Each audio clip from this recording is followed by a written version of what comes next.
अज़ादाराने मज़लूम Karbala इमाम हुसैन रोज़ आशूर फरमाते शियती अना क़तीलुल अबरार, खुशियों मुझे करबला में रुला रुला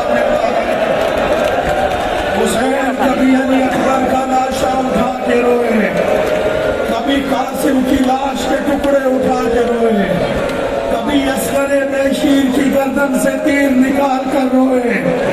अज़ादार उठना नहीं है, मुझे शहादत पढ़ने दीजिएगा।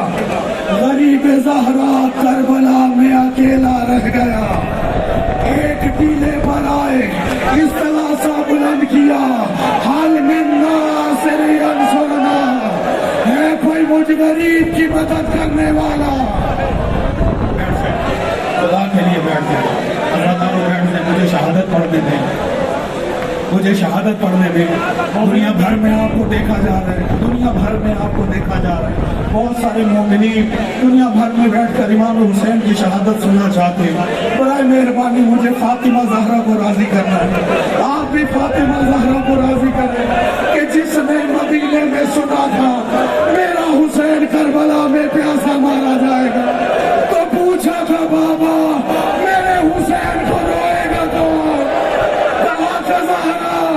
अल्लाह एक कौम पैदा करेगा जिसके जवान हुसैन के जवानों पर रहेंगे, जिसके बूढ़े हुसैन के बूढ़ों पर रहेंगे।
मौला की और दावत को सफेद करते हुए ज़ियारत को सफेद